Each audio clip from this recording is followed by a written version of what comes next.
I'm just going to start on the left-hand side of page 678 at the top. Girish, how did you like the performance? I found that it was God, Master. I found that it was God himself who was acting the different parts. Those who played the female parts seemed to me the direct embodiment of the blissful mother, and the cowherd boys of Goloka, the embodiment of Narayana himself. It was God alone who had become all these. There are signs by which you can know whether a man has truly seen God. One of these is joy. There is no hesitancy in him. He's like the ocean. The waves and sounds are on the surface, below are profound depths. The man who has seen God behaves sometimes like a madman, sometimes like a ghoul, without any feeling of purity or impurity, sometimes like an inert thing, remaining speechless because he sees God within and without, and sometimes like a child, without any attachment, wandering about unconcernedly with his cloth under his arm. Again, in the mood of a child, he acts in different ways, sometimes like a boy indulging in frivolity, sometimes like a young man, working and teaching with the strength of a lion. Man cannot see God on account of his ego. You cannot see the sun when a cloud rises in the sky. That doesn't mean there is no sun. The sun is there just the same. But there is no harm in the ego of a child. On the contrary, this ego is helpful. Greens are bad for the stomach, but hinche is good. I'd love to know what hinche is.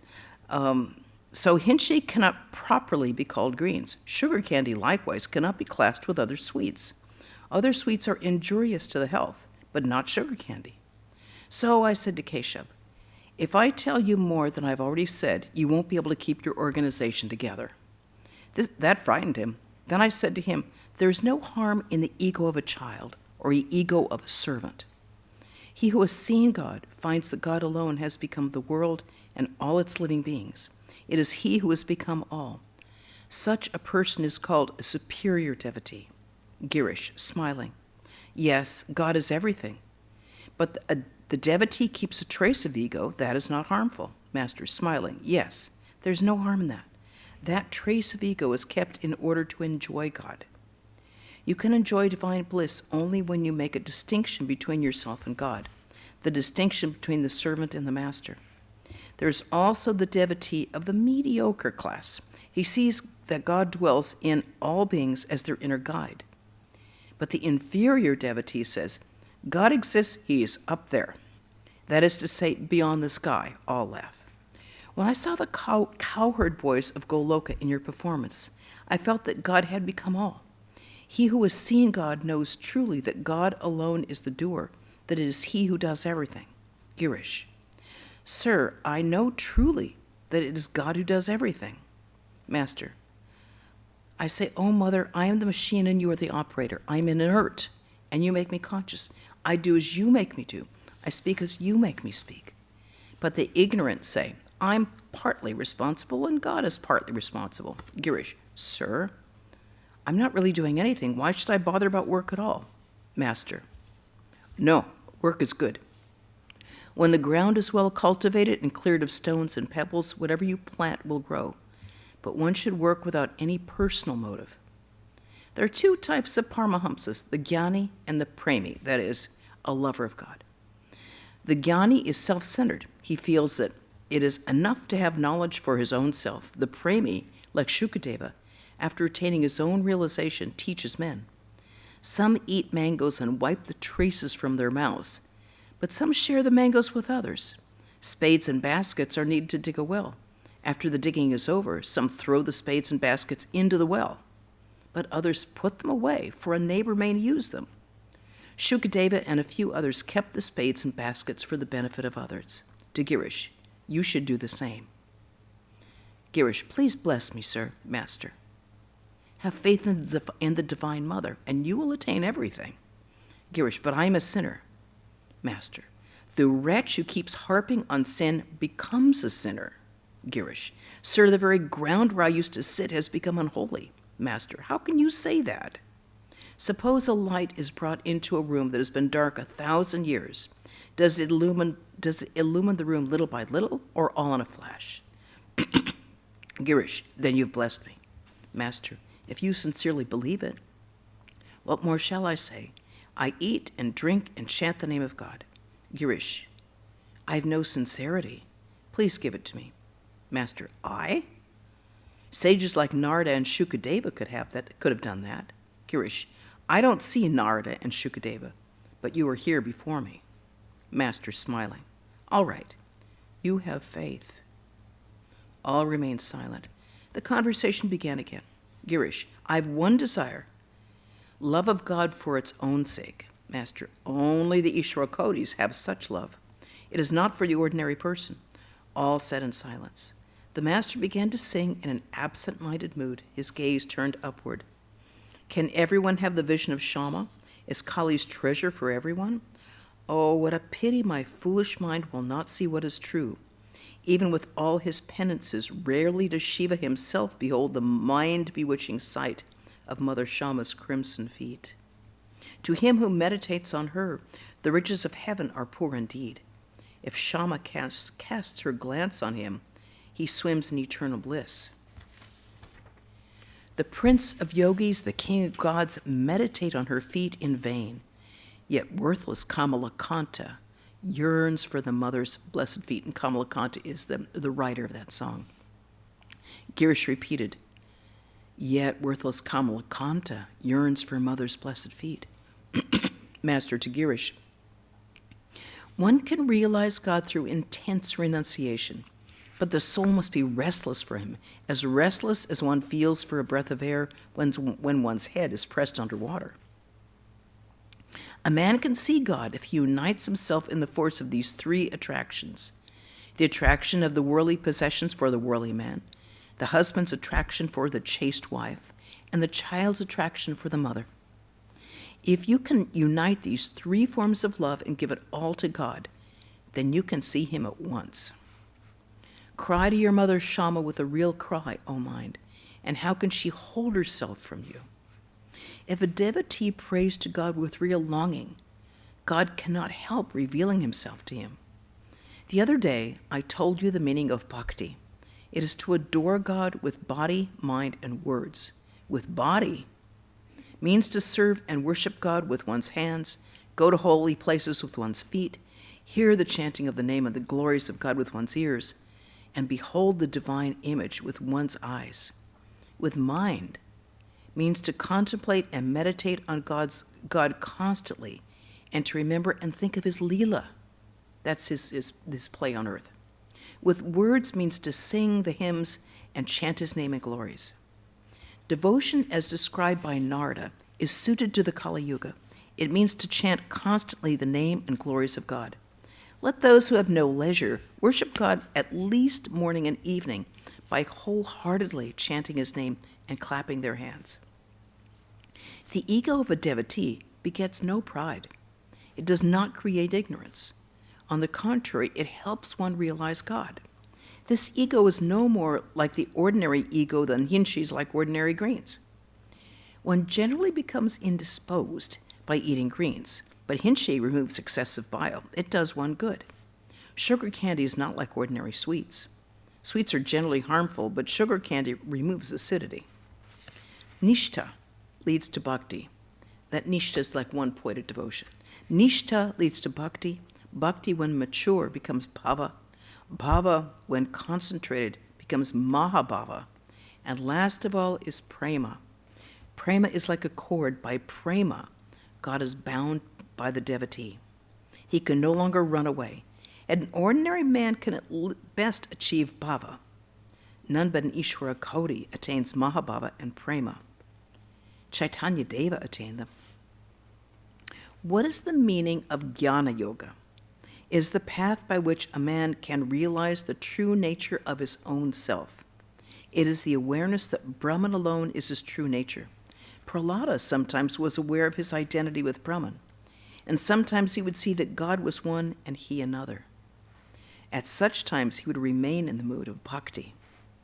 Hanuman said, O Rama, sometimes I find that you are the whole and I am a part. Sometimes that you are the master and I'm your servant. But, O Rama, When I have the knowledge of reality, I see that you are I and I am you. Girish, Master, why shouldn't a person be able to realize God in the world? But they must have discrimination and dispassion. They must have the unshakable awareness that God alone is real and all else is unreal and has but a 2 days existence. It will not do to float on the surface. You must dive deep. With these words, the Master sang, "Dive deep, O mind, dive deep in the ocean of God's beauty. If you descend to the uttermost depths, there you will find the gem of love." Master, you must remember another thing. In the ocean there is danger of alligators, that is to say, of lust and the like. Girish, I'm not afraid of the king of death. Master, but I'm speaking of the danger of alligators of lust and the like. Because of them, one should smear one's body with turmeric before diving in, the turmeric of discrimination and dispassion. Some attain knowledge of God in the world. Mention is made of 2 classes of yogis, the hidden and the known. Those who have renounced the world are known yogis, all will recognize them. But the hidden yogis live in the world. They are not known. They're like the maidservant who performs her duties in the house, but whose mind is fixed on her children in the country. They are also, as I've told you, like the loose woman who performs her household duties zealously, but whose mind constantly dwells on her lover.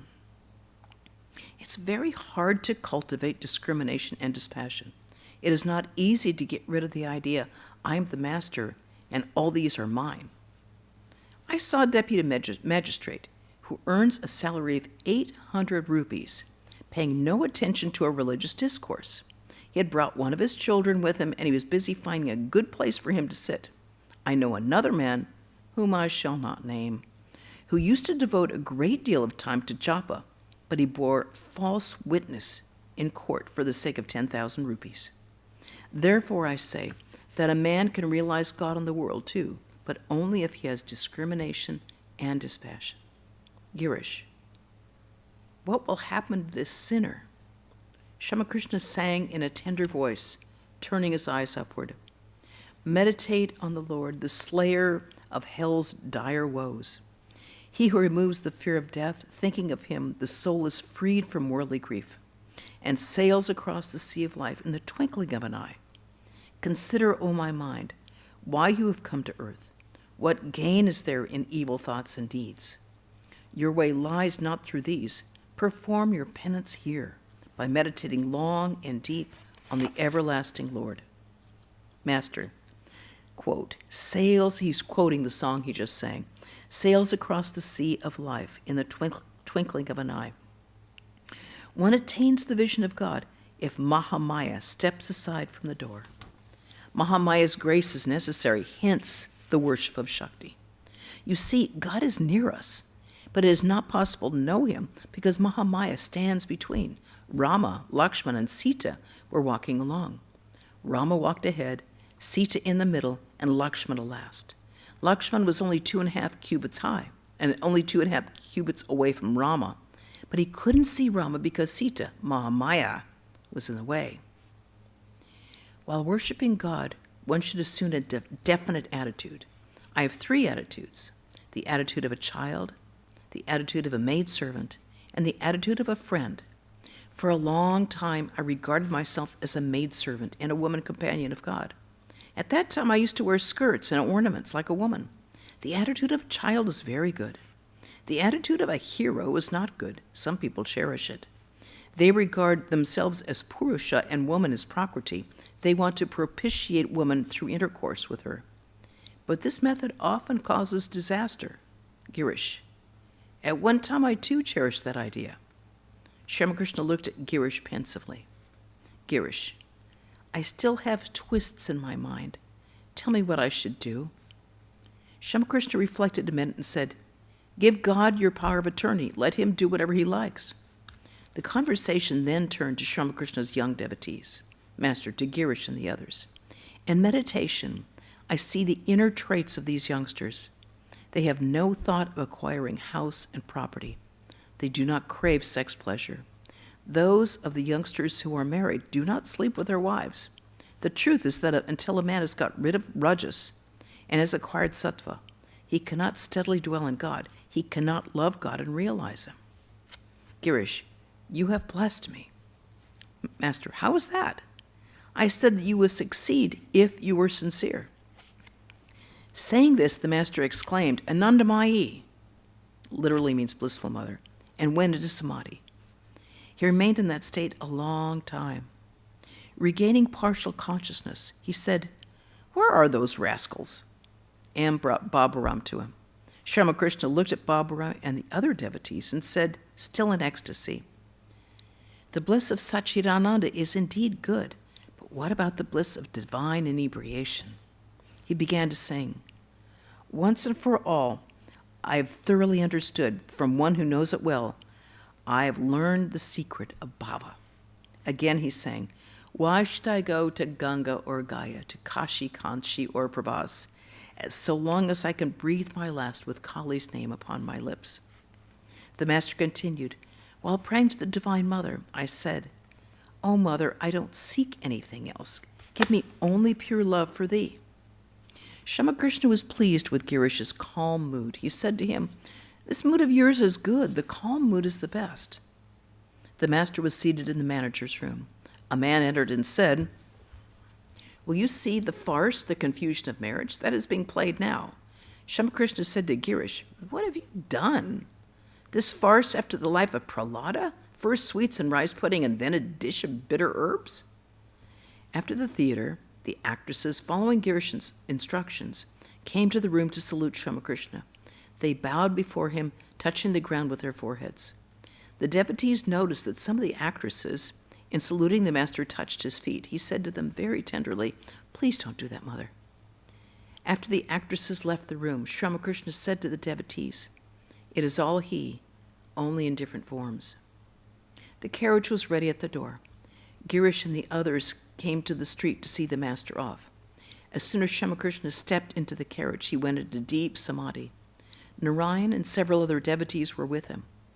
The carriage started for Dakshineshwar. And that is the end of that day. Any questions or comments on this section? Nada? Okay, it's really a nice section where you can see this Girish sort of coming around and becoming obviously deeply devoted to Sri Ramakrishna, like that's it. Saturday, December 27th, 1884. It was the Christmas season. Taking advantage of the holiday, many devotees came to the temple garden to visit the master, some of them arriving in the morning. Among them were Kedar, Ram, Nitya Gopal, Tarak, Surendra, M., Sarda Prasanna, and a number of young devotees. This was Sarda Prasanna's first visit, who later became Swami Vijnanananda. Master to M., Where's Bankim? Haven't you brought him with you? Bankim was a schoolboy, okay, not the poet, not the writer. Bankim was a schoolboy whom Sri Ramakrishna had met in Bagbazar. Noticing him even from a distance, the master said that he was a fine boy. After a while, Sri Ramakrishna went to the Panchavati with the devotees.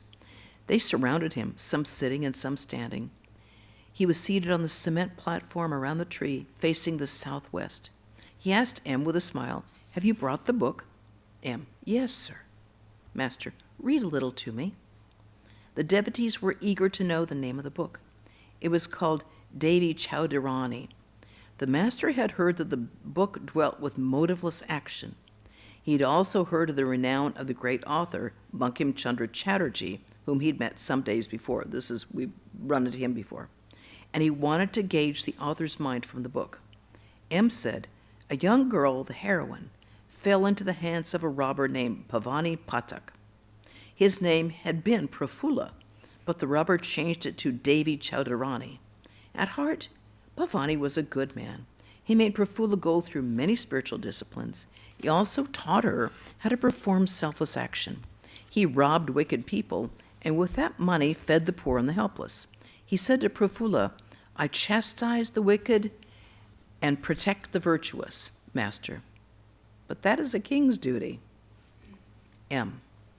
In one place, the author writes of bhakti. Bhavani Patak sent a girl named Nishi to keep Prafulla company. Nishi was full of piety and looked on Krishna as her husband. Prafulla was already married. She had lost her father and lived with her mother. The neighbors had created a scandal about her character and avoided her, so her father-in-law had not allowed her to live with his son. Later, her husband had married again, but Prafulla was extremely devoted to her husband. To Sri Ramakrishna, now, sir, you can follow this story. M. read, Nishi, I am the daughter of Bhavani Pathak. He is my father.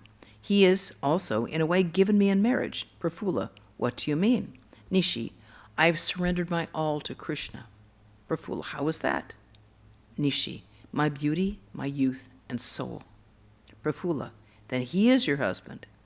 Nishi, yes, because he alone is my husband who completely possesses me. Prafulla with a sigh, I do not know. You talk that way because you do not know what a husband is. If you had a real husband, you could never have liked Sri Krishna. The foolish Brajeshwar, Prafulla's husband, was unaware that his wife loved him so much.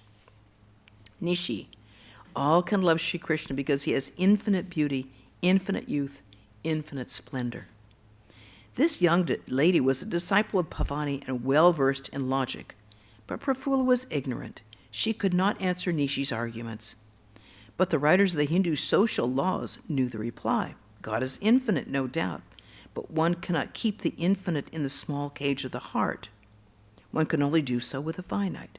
Therefore, the infinite creator of the universe is worshipped by the Hindu in the cage of his heart as Sri Krishna, the finite personal God. The husband of a woman has a still more definite form. Therefore, if the wife cherishes pure conjugal love, the husband becomes the first step toward God. Hence, the husband is the only deity to the Hindu woman.